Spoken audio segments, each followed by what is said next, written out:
Good morning students. एक बार फिर आप सभी का जीव विज्ञान की ऑनलाइन कक्षा में स्वागत है। डियर स्टूडेंट, लास्ट वीडियो में हमने आपको पक्षाम एवं कशाभिका की संरचना के साथ साथ उनके कार्यों पर भी आपसे चर्चा की और आपको उनके 4 कार्यों पर आपको बताया कि पक्षाम और कशाभिकाएं जो होती है वो जीवों की गति में सहायक होती हैं, श्वसन की क्रिया में सहायक होती हैं, संभरण की क्रिया के अंदर अर्थात फीडिंग की क्रिया के अंदर क्या होती है, सहायक होती है। इसके बाद हमने आपसे तारक काय के ऊपर चर्चा की थी। तारक काय क्या है?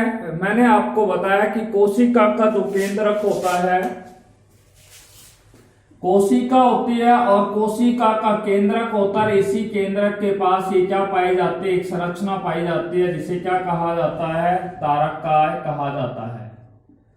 तो कोशिका के केंद्रक के समीप क्या पाई जाती है, एक संरचना पाई जाती है जिसे क्या कहा जाता है, तारक काय कहा जाता है। और ये तारक काय जो होता है वो तारे के समान संरचना के रूप में पाया जाता है। तारक काय जो होता है वो तारे के समान संरचना के रूप में पाया जाता है। प्रत्येक तारक काय जो होता है, प्रत्येक तारक काय जो होता है वो 2 तारक केंद्रों से मिलकर के क्या होता है, बना होता है। प्रत्येक तारक काय 2 तारक केंद्रों से मिलकर के क्या होता है, बना होता है।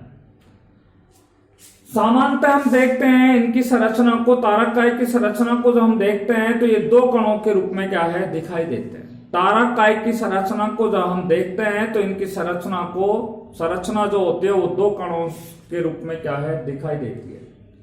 ये जो एक दूसरे के क्या होते हैं, 90 डिग्री पर स्थित होते हैं। अर्थात ये दोनों तारक केंद्र जो होते हैं वो एक दूसरे के कैसे होते हैं, 90 डिग्री पर स्थित होते हैं। इन्हें मैंने आपको बताया था, इन्हें डिप्लोसोम भी कहा जाता है। क्या कहा जाता है, डिप्लोसोम कहा जाता है। देखिए, तारक काय शब्द की खोज जो सबसे पहले की गई थी वो मैंने आपको बताया था। तारक काय की खोज जो की गई थी वो टी बावेरी नामक वैज्ञानिक ने 1888 में की। 1888 के अंदर टी बावेरी नाम के वैज्ञानिक ने किसकी खोज की थी, तारक काय की खोज की थी। तारक काय को इंग्लिश में सेंट्रोसोम बोलते हैं और हम बोल सकते हैं कि टी बावेरी ने ही सबसे पहले सेंट्रोसोम शब्द का प्रयोग सबसे पहले किया था।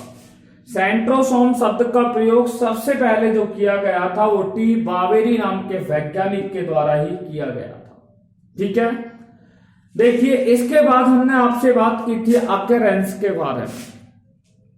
देखिए, तारक काय का प्राप्ति स्थान कहां होता है। तारक काय जो होता है वो अधिकांशतः किसमें पाया जाता है, यूकैरियोटिक कोशिकाओं के अंदर पाया जाता है। कौन सी कोशिकाओं में पाया जाता है, यूकैरियोटिक कोशिकाओं के अंदर तारक काय जो होता है वो पाया जाता है। इसके अलावा आपको बता दूं, तारक काय जो होता है वो निम्न श्रेणी के जो पादप होते हैं, लोअर कैटेगरीज प्लांट होते हैं। लोअर कैटेगरीज प्लांट में कौन आता है, जैसे कुछ शैवाल होते हैं उनके अंदर तारक काय पाया जाता है। कुछ कवक होते हैं उनके अंदर क्या पाया जाता है, तारक काय पाया जाता है। कुछ ब्रायोफाइटा होते हैं उनके अंदर क्या है, तारक काय पाए जाते हैं।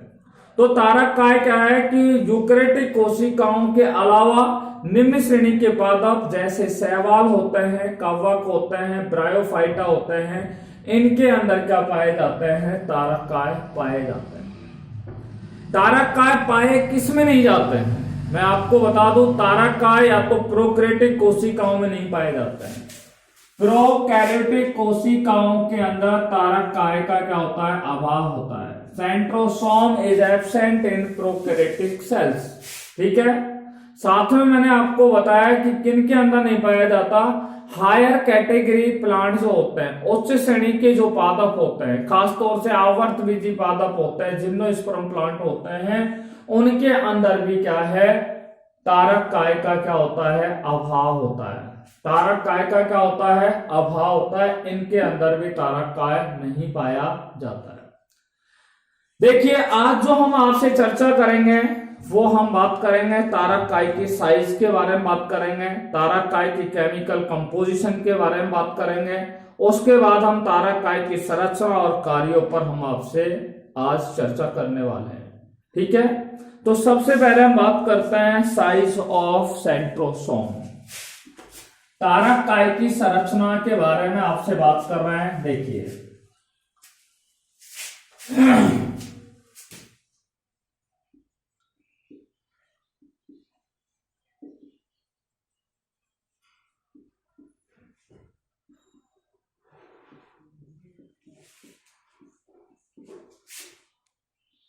लेसन नंबर 8 हमारा चल रहा है, बस ये एंडिंग की ओर बढ़ रहा है। इसमें 2 कोशिकांग शेष रह गए हैं।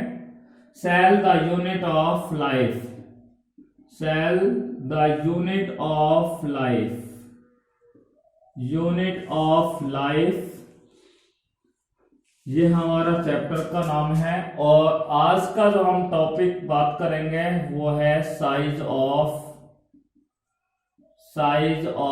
सेंट्रोसोम, सेंट्रोसोम, तारक काय के आकार के बारे में हम बात करने जा रहे हैं।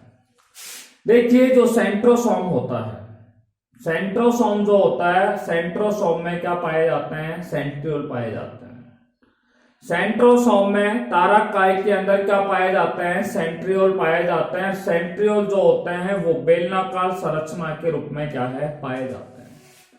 तारक काय जो होता है, मैंने आपको अभी बताया कि कोशिका के अंदर तारक काय जो होता है वो केंद्र के पास में पाया जाता है। और प्रत्येक तारक काय जो होता है वो 2 तारक केंद्रों से बनाए होते हैं, या 2 तारक केंद्रों से मिलकर के क्या होता है? बना होता है। हमने आपको बताया कि जो तारक काय होता है, ठीक है, तारक काय में क्या पाए जाते हैं? सेंट्रियोल पाए जाते हैं। कितने सेंट्रियोल पाए जाते हैं? 2 सेंट्रियोल पाए जाते हैं, 2 तारक केंद्र पाए जाते हैं। और ये दोनों तारक केंद्र होते हैं वो बेलनाकार संरचना के रूप में क्या है? पाए जाते हैं। इसलिए हमने कहा कि तारक काय के अंदर तारक केंद्र बेलनाकार संरचना के रूप में पाए जाते हैं, जिनका व्यास लगभग कितना होता है मैं आपको बता दूं। तारक केंद्र जो होता है उसकी संरचना मैं आपको बता रहा हूं, इस तरीके की संरचना होती है। ठीक है,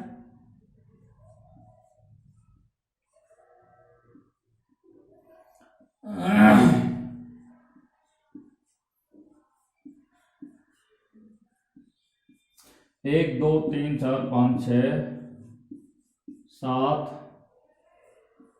8 और ये हो गए 9। इस तरीके की इनकी क्या है? संरचना पाई जाती है। ठीक है, अभी हम आपको इसकी संरचना के बारे में बात करेंगे, तब इसकी क्लियर डायग्राम बताएंगे। तो फिलहाल हम बात कर रहे हैं कि तारक काय जो होता है उसका व्यास कितना होता है। इसका व्यास 1200 आर्मस्ट्रॉन्ग से लेकर के कितना होता है? 1500 आर्मस्ट्रॉन्ग होता है। तारक काय का व्यास 1200 आर्मस्ट्रॉन्ग से लेकर के 1500 आर्मस्ट्रॉन्ग होता है। और अगर इसकी लंबाई के बारे में बात करें, तारक काय की अगर लंबाई के बारे में बात करें, तो तारक काय की जो लंबाई होती है वो 3000 आर्मस्ट्रॉन्ग से लेकर के कितनी होती है? 5000 आर्मस्ट्रॉन्ग होती है।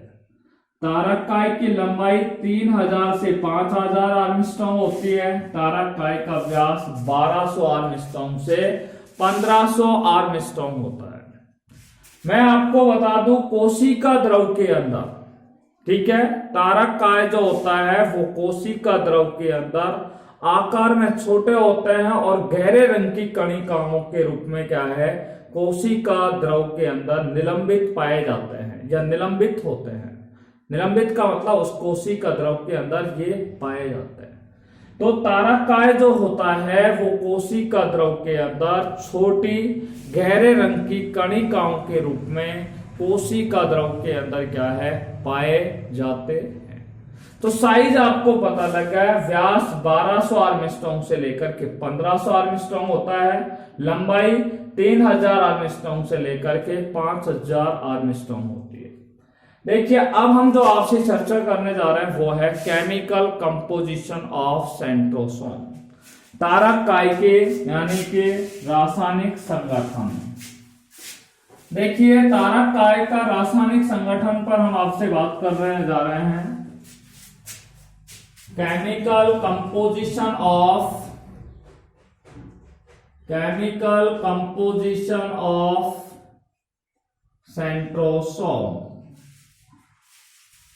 सेंट्रोसोम का रासायनिक संगठन। देखिए आपको हम बता दें सेंट्रोसोम का रासायनिक संगठन किनसे बना होता है। सेंट्रोसोम जो होता है, सेंट्रोसोम का मतलब होता है तारक काय। मैंने आपको कल ही बताया था कि सेंट्रोसोम ये अंग्रेजी का शब्द है और तारक काय हिंदी भाषा का शब्द है। ठीक है, तो तारक काय का रासायनिक संगठन के बारे में बात कर रहे हैं। और तारक काय के अंदर एक प्रोटीन पाई जाती है जिसको हम संरचनात्मक प्रोटीन के नाम से भी जानते हैं। और वो कौन सी प्रोटीन होती है? संरचनात्मक प्रोटीन जिसका नाम होता है ट्राइब्यूलिन। देखिए ट्राइब्यूलिन नाम की संरचनात्मक जो प्रोटीन होती है वो तारक काय के अंदर पाई जाती है। तारक काय के अंदर ट्राइब्यूलिन नामक एक संरचनात्मक प्रोटीन होती है, वो पाई जाती है। कौन सी प्रोटीन पाई जाती है? संरचनात्मक प्रोटीन, स्ट्रक्चरल प्रोटीन पाई जाती है। सेंट्रोसोम जो होते हैं, तारक काय होते हैं, वो ट्राइब्यूलिन नामक संरचनात्मक प्रोटीन से बना होता है। ये वसा से क्या है? वसा से बने हुए होते हैं।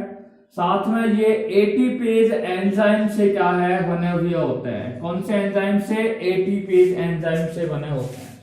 और इनमें 13 प्रकार के क्या पाए जाते हैं? तंतु पाए जाते हैं। 13 प्रकार के क्या पाए जाते हैं? तंतु पाए जाते हैं। ठीक है, तो सेंट्रोसोम जो होता है वो ट्राइब्यूलिन नामक संरचनात्मक प्रोटीन से बने होते हैं, वसा से बने होते हैं, एटीपेज एंजाइम से बने होते हैं और 13 प्रकार के तंतुओं से भी मिलकर के क्या होते हैं? बने होते हैं। मैं आपको बता दूं कि सेंट्रोसोम के अंदर सेंट्रियोल होता है और सेंट्रियोल के अंदर अभी हाल ही में हमारे वैज्ञानिकों को ऐसे प्रमाण मिले हैं कि सेंट्रियोल के अंदर डीएनए और आरएनए क्या है? पाए जाते हैं। सेंट्रियोल के अंदर क्या पाए जाते हैं? डीएनए और आरएनए पाए जाते हैं। ऐसे प्रमाण हमारे वैज्ञानिकों को क्या है? मिले हैं। डीएनए और आरएनए किसमें पाए जाते हैं? सेंट्रियोल के अंदर पाए जाते हैं। सेंट्रियोल हम बोलते हैं तारक केंद्र को। तो तारक केंद्र के अंदर डीएनए और आरएनए प्रोटीन क्या है? डीएनए और आरएनए न्यूक्लिक अम्ल क्या है? उपस्थित होते हैं। ऐसे प्रमाण मिले हैं। तो ये क्या है? Chemical composition of centrosome, centrosome का रासायनिक संगठन। तो सेंट्रोसोम ट्राइब्यूलिन संरचनात्मक प्रोटीन, वसा, एटीपेज एंजाइम और 13 प्रकार के तंतुओं से मिलकर के बने होते हैं। साथ में इनके सेंट्रियोल के अंदर डीएनए और आरएनए के उपस्थित होने के प्रमाण भी क्या है? हमें प्राप्त हुए हैं। ठीक है, अब हम बात करते हैं। देखिए पोजीशन क्या है, किसकी पोजीशन पर बात करने जा रहे हैं कि भाई सेंट्रोसोम जो है वो कहां पर उपस्थित होता है। ठीक है, स्थिति क्या है? What is the location of centrosome in the cell.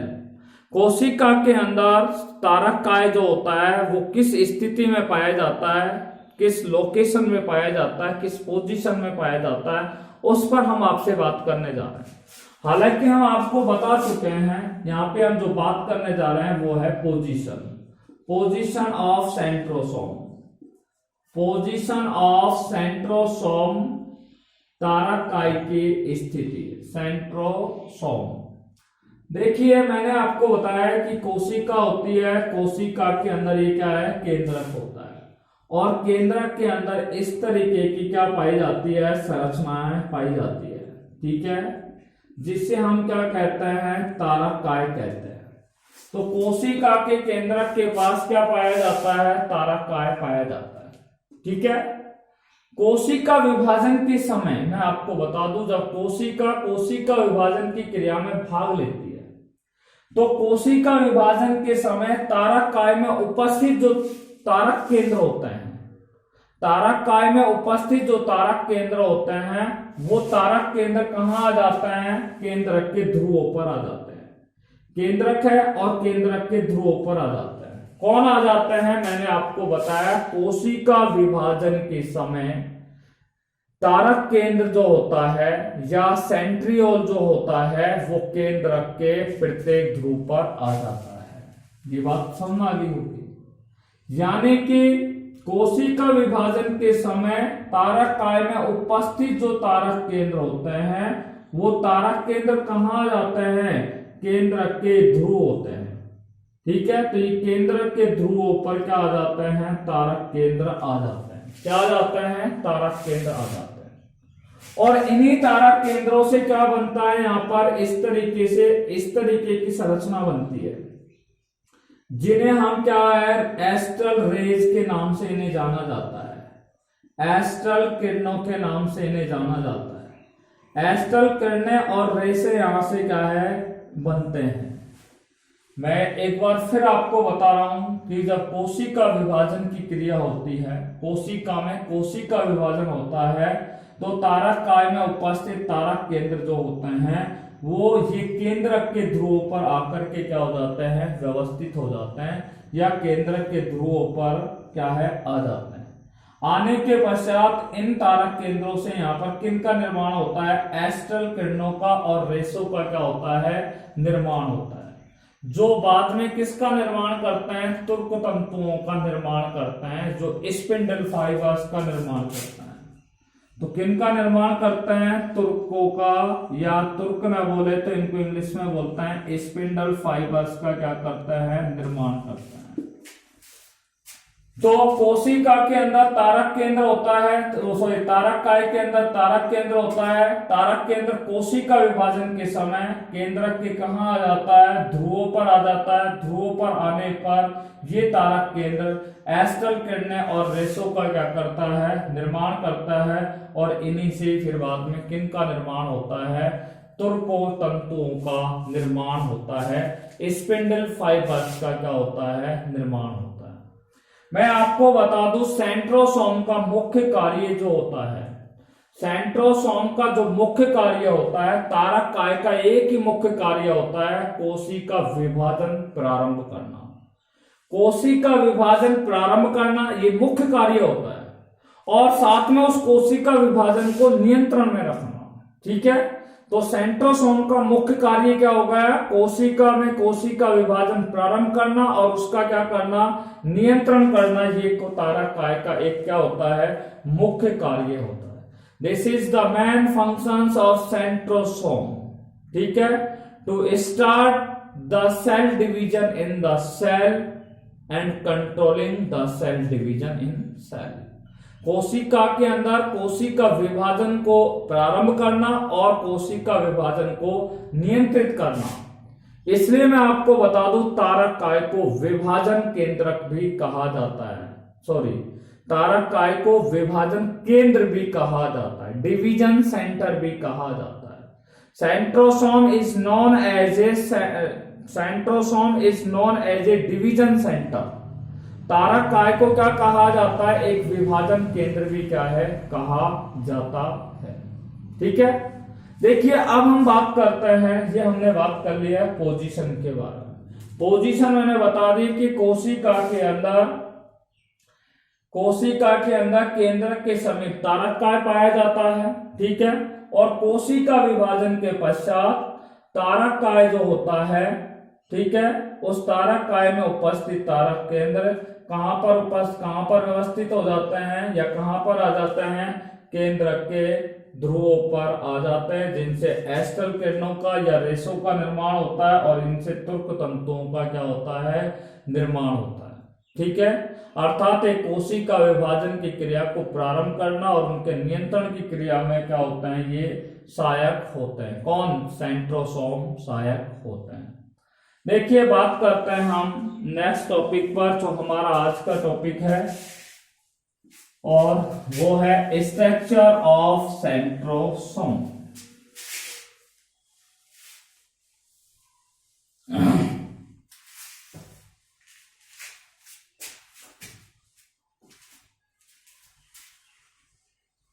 Structure of centrosome.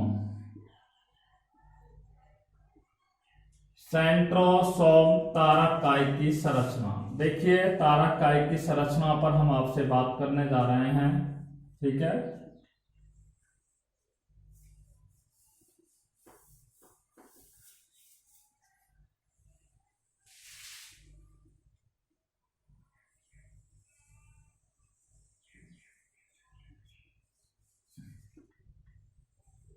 हाँ भाई, देखिए तारक काय की संरचना हम आपको दिखाने जा रहे हैं किस तरीके की तारक काय की संरचना होती है।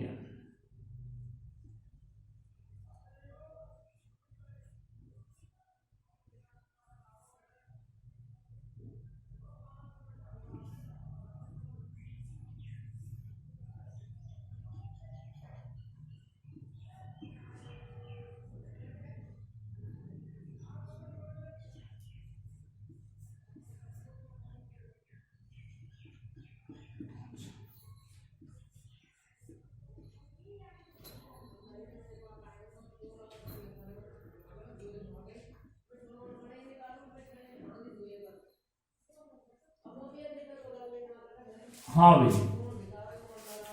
देखिए हम आपको बता दें तारक काय जो होता है, ठीक है, तारक काय की संरचना के बारे में हम आपसे बात करते हैं। देखिए प्रत्येक कोशिका के अंदर तारक काय पाया जाता है। कौन सी कोशिकाओं में, मैं आपको पहले बता चुका हूं, यूकेरियोटिक कोशिकाओं में और निम्न श्रेणी के पादपों की कोशिकाओं में तारक काय पाया जाता है। और प्रत्येक कोशिका का जो तारक काय होता है, ठीक है, वो दो गहरी अभिरंजित इकाइयां यहां पर दिखाई देती हैं। कोशिका के अंदर दो गहरी अभिरंजित इकाइयां दिखाई देती हैं और कोशिका के अंदर, ठीक है, कोशिका के तारक काय में दो गहरी अभिरंजित इकाइयां दिखाई देती हैं जिन्हें तारक केंद्र कहते हैं। जिन्हें क्या कहते हैं? तारक केंद्र कहते हैं। मैं एक बार फिर बता दूं, कोशिका का जो केंद्र, कोशिका जो होती है, उस कोशिका के अंदर तारक काय जो होता है वो दो गहरी अभिरंजित इकाइयों के रूप में क्या है, दिखाई देता है, जिसे तारक केंद्र या सेंट्रियोल कहा जाता है। अब तारक केंद्र जो होता है, प्रत्येक तारक केंद्र किस प्रकार का होता है मैं आपको यहां पे दिखा रहा हूं। एक तारक केंद्र को दिखा रहा हूं। देखिए प्रत्येक तारक केंद्र जो होता है वो बेलनाकार संरचना के रूप में क्या है, दिखाई देता है। ये तारक केंद्र होता है, वो तारक केंद्र कैसे दिखाई देता है? एक बेलनाकार संरचना के रूप में क्या है, दिखाई देता है, इस तरीके से। तो प्रत्येक तारक केंद्र एक बेलनाकार संरचना के रूप में क्या होता है, दिखाई देता है, जिसके एक सिरा या फिर दोनों सिरे, एक सिरा या फिर दोनों सिरे कैसे होते हैं, खुले हुए होते हैं। जिसका एक सिरा या दोनों सिरे कैसे होते हैं, खुले हुए होते हैं, ठीक है।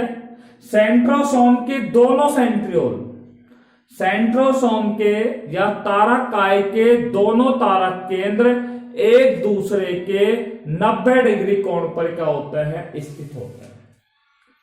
कितने पर स्थित होते हैं? 90 डिग्री के कोण पर क्या होते हैं, स्थित होते हैं। देखिए प्रत्येक सेंट्रियोल जो होता है, प्रत्येक जो सेंट्रियोल होता है, उस प्रत्येक तारक केंद्र होता है, उस प्रत्येक तारक काय के दोनों सेंट्रियोल, ठीक है, 90 डिग्री के कोण पर व्यवस्थित होते हैं। और प्रत्येक सेंट्रियोल की जो भित्ति होती है, प्रत्येक सेंट्रियोल की जो भित्ति होती है, ये प्रत्येक सेंट्रियोल की क्या होती है, भित्तियां होती हैं। वो प्रत्येक सेंट्रियोल की भित्ति 9 त्रिक सूक्ष्म तंतुओं से मिलकर के बनी होती है। 9 त्रिक सूक्ष्म तंतुओं से मिलकर के क्या होती है, बनी होती है। 9 त्रिक सूक्ष्म तंतुओं से मिलकर के बनी होती है, ठीक है। इसको हम दूसरे तरीके से बताएंगे। प्रत्येक जो तारक केंद्र होता है, उस प्रत्येक तारक केंद्र की भित्ति 9 त्रिक सूक्ष्म तंतुओं से बनी हुई होती है। और आपको मैं बता दूं, प्रत्येक त्रिक के अंदर प्रत्येक त्रिक जो होता है वो 3 सूक्ष्म नलिकाओं से मिलकर के क्या होता है, बना होता है। किससे बना होता है? प्रत्येक त्रिक 3 सूक्ष्म नलिकाओं से मिलकर के क्या होता है, बना हुआ होता है। और इनके जो आंतरिक सिरे होते हैं, ठीक है, इनके जो आंतरिक सिरे होते हैं उन्हें किस नाम से जाना जाता है? ए, बी, सी क्रम से। इनके आंतरिक सिरों को हम क्रम से ए, बी और सी सूक्ष्म नलिकाओं के नाम से इन्हें क्या है जानते हैं।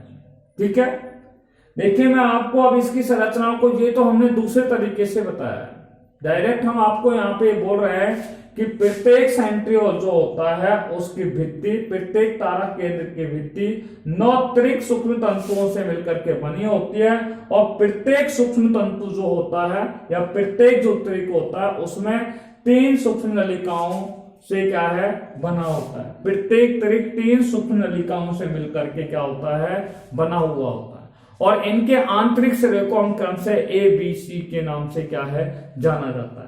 परंतु इसकी संरचनाओं को हम दूसरे तरीके से आपको समझाने का प्रयास कर रहे हैं कि इनकी सबसे बाहर की तरफ एक रंगीन संरचना क्या है, इनके चारों ओर, तारक के चारों ओर एक रंगीन, ठीक है, प्रत्येक तारक के चारों ओर एक रंगीन गोल भाग, ठीक है, पाया जाता है जिसे तारक परिकेंद्र कहा जाता है।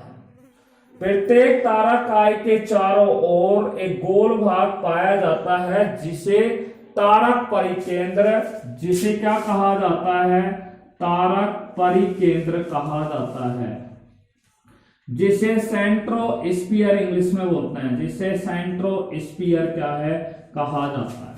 ठीक है, और आपको हम बता दें इस तारक के अंदर, ठीक है, तारक केंद्र का जो व्यास होता है, यहां पर ये तारक केंद्र का जो व्यास होता है वो कितना होता है 0.15 माइक्रोन से लेकर के, इस तारक केंद्र का व्यास कितना होता है, इस तारक केंद्र का व्यास कितना होता है 15 माइक्रोन से लेकर के 0.35 माइक्रोन होता है। ठीक है, 0.15 माइक्रोन से लेकर के 0.35 माइक्रोन होता है। Is it clear? तो तारक केंद्र का व्यास भी आपको पता लग गया यहां पर, और हमने आपको किसका व्यास बताया था, तारक का व्यास भी बताया था। तारक का व्यास जो होता है वो 1200 आर्मस्ट्रॉन्ग से लेकर के 1500 आर्मस्ट्रॉन्ग होता है। आपको हमने यहां पर बताया कि यहां पर 9, देखिए 1 2 3 4 5 6 7 और 8, और ये 9, 1 2 3 4 5 6 7 8 और 9। तो इस तारक का जो परिधीय भाग होता है उसमें 3-3, 1 2 3, 1 2 3, 1 2 3, 1 2 3। तो तारक का जो आंतरिक भाग होता है उसमें 3-3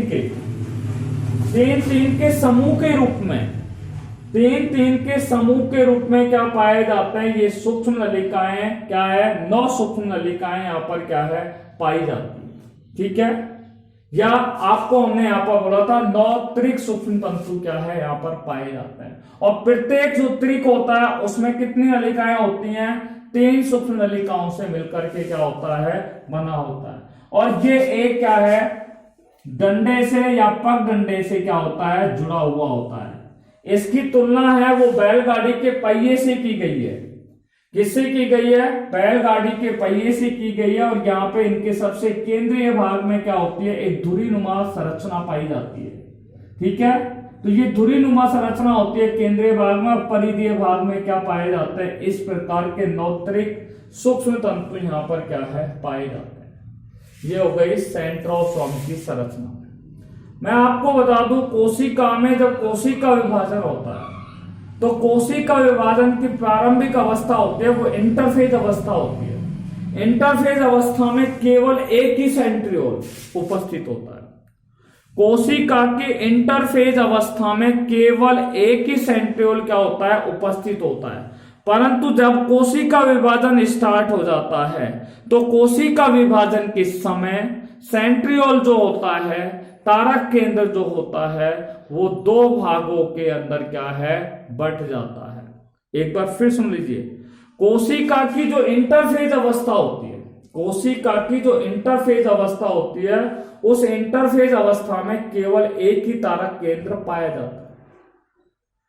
परंतु जैसे ही कोशिका विभाजन स्टार्ट होता है, कोशिका विभाजन प्रारंभ होता है, तो वह तारकाय 2 भागों के अंदर क्या हो जाता है बट जाता है। क्लियर बात समझ में आ गई? एक बार फिर मैं आपको संरचना की ओर ले चल रहा हूं, किसकी, सेंट्रोसोम की संरचना के बारे में, तारक काय की संरचना। मैंने बताया कि प्रत्येक कोशिका के सेंट्रोसोम जो होता है, तारक काय जो होता है, वो दो गहरी अभिरंजित इकाइयों के रूप में दिखाई देता है, जिसे तारक केंद्र कहते हैं। तारक केंद्र जो होता है वो एक बेलनाकार संरचना के रूप में दिखाई देता है। कैसे दिखाई देता है? बेलनाकार संरचना के रूप में दिखाई देता है, जिनका व्यास 15 माइक्रोन से लेकर के 35 माइक्रोन तक होता है।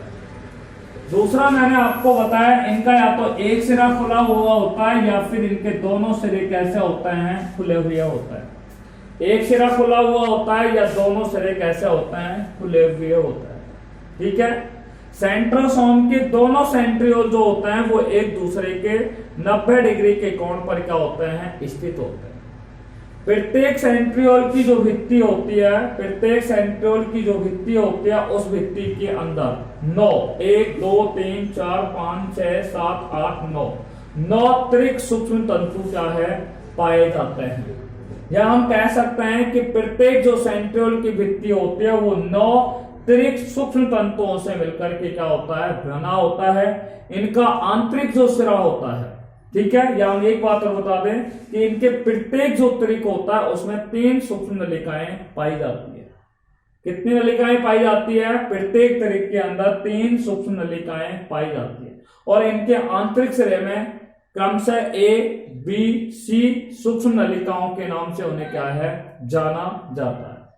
इसकी संरचना हमने आपको दूसरे तरीके से बताई थी कि प्रत्येक जो तारक काय होता है उसके चारों ओर एक रंगहीन, ठीक है, गोलाकार क्या पाई जाती है? संरचना पाई जाती है, जिसे तारक परिकेंद्र कहा जाता है। क्या कहा जाता है? तारक परिकेंद्र कहा जाता है।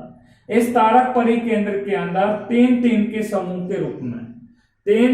समूह के रूप में सूक्ष्म नलिकाएं पाई जाती हैं और इनमें 9 अतिरिक्त सूक्ष्म तंतु क्या है? पाए जाते हैं। ठीक है। और ये क्या है? एक पगडंडे के द्वारा या एक डंडे के द्वारा क्या है? एक धुरी से क्या होते हैं? जुड़े हुए होते हैं। ठीक है। तो ये संरचना हो गई सेंट्रोसोम की संरचना। अब हम नेक्स्ट टॉपिक पर आपसे बात करते हैं तारक काय के कार्य। देखिए, फंक्शंस ऑफ सेंट्रियोल्स पर बात करते हैं। फंक्शंस ऑफ सेंट्रियोल,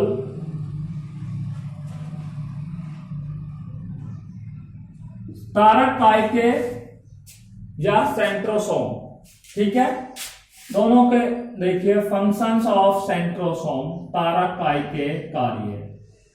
देखिए, पहला कार्य हम आपको बता दें, शुक्र जनन की क्रिया होती है। शुक्र जनन की क्रिया कब होती है? शुक्राणु का जब निर्माण होता है। तो शुक्र जनन में शुक्राणु की जो पूंछ होती है, शुक्र जनन की क्रिया में जो शुक्राणु की पूंछ होती है, उस शुक्राणु की पूंछ का उद्गम जो होता है वो तारक काय के द्वारा होता है। शुक्र जनन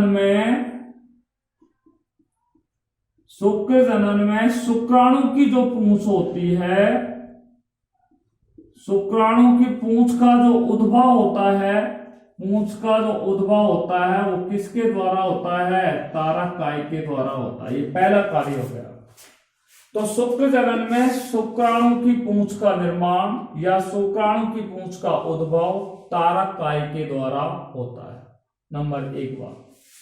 नंबर 2 बात बता दें, कशाभिका होती है, पक्षांब होते हैं या रोम होते हैं, उनके लिए तारक काय जो होता है वो आधार काय का क्या करते हैं? निर्माण करते हैं।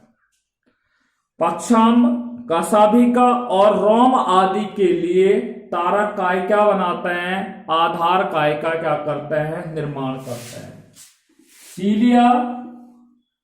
सीलिया, फ्लैजिला और रोम जो आदि संरचनाएं होती हैं, उनके लिए सेंट्रोसोम जो होता है वो किसका निर्माण करता है? बेसल बॉडी का निर्माण करता है। आधारीय काय का क्या करता है? निर्माण करने का कार्य करता है। ठीक है। और तीसरा मैं आपको कार्य बता देता हूं, मैं आपको बता भी चुका हूं पहले कि सेंट्रोसोम जो होता है, ठीक है, वो कोशिका विभाजन के समय स्पिंडल के निर्माण की क्रिया में क्या होता है, सहायक होता है। साथ में कोशिका विभाजन को प्रारंभ करने में भी सहायक होता है और कोशिका विभाजन को नियंत्रित करने में भी क्या होता है, सहायक होता है। तो कोशिका विभाजन को प्रारंभ करने में सहायक होता है, साथ में उस पर नियंत्रण रखने का जो कार्य किया जाता है वो भी इसके द्वारा किया जाता है, और तुर्क तंतुओं के निर्माण की क्रिया में भी ये क्या होता है, सहायक होता है। तुर्क तंतुओं के निर्माण की क्रिया में भी क्या होता है, सहायक होता है। तो सेंट्रोसोम कोशिका विभाजन की क्रिया को प्रारंभ करता है, कोशिका विभाजन की क्रिया को नियंत्रित भी करता है, और तुर्क तंतुओं के निर्माण की क्रिया में भी क्या होता है, सहायक होता है। देखिए सेंट्रोसोम के कार्य एक बार फिर रिपीट कर रहा हूं। शुक्राणु जनन में शुक्र जनन में शुक्राणु की पूंछ का जो उद्भव होता है, ओरिजिन होता है, वो किसके द्वारा होता है, तारक कायिक के द्वारा होता है। दूसरा कार्य मैंने बताया, पक्षाम होते हैं, कसाबिकाएं होती हैं, या फिर रोम होते हैं, ठीक है, उनके लिए आधारीय काय का निर्माण तारक काय के द्वारा किया जाता है। या हम कह सकते हैं पक्षाम, कसाबिका और रोम के लिए सेंट्रोसोम आधारीय काय का निर्माण करते हैं। सेंट्रोसोम कोशिका विभाजन की क्रिया को प्रारंभ करते हैं, खासतौर से सेंट्रोसोम नहीं, यहाँ पे रोल होता है वो सेंट्रियोल का होता है, तारक केंद्र का होता है। तारक केंद्र कोशिका विभाजन को प्रारंभ करता है, उस पर नियंत्रण करता है, साथ में तुर्क तंतुओं के निर्माण में भी क्या होता है, सहायक होता है। इसी के साथ हमारे ये सेंट्रोसोम वाला टॉपिक क्या हुआ, समाप्त हुआ। अब हमारा इस चैप्टर में केवल 2 कोशिकांग शेष रह गए हैं। एक है हमारा गुणसूत्र, गुणसूत्र क्रोमोसोम, और दूसरा है हमारा केंद्रक। ये 2 टॉपिक आपके क्या है, शेष बचे। वैसे आपको बता दूं एनसीईआरटी की बुक में केवल ये एक चैप्टर है, जबकि आरबीएसई की जो फिलहाल पिछले वर्ष जो किताब चल रही थी उसमें इसी के 4 चैप्टर है। इसलिए आप देखिए अब तक हम 4 चैप्टर पढ़ा चुके होते हैं, और एनसीईआरटी के अनुसार अभी ये पहले ही पार्ट, एक ही चैप्टर खत्म होगा, ठीक है। इसी के साथ आज का हमारा वीडियो समाप्त हुआ। Till then take care bye corona, be safe, be happy, thanks very much.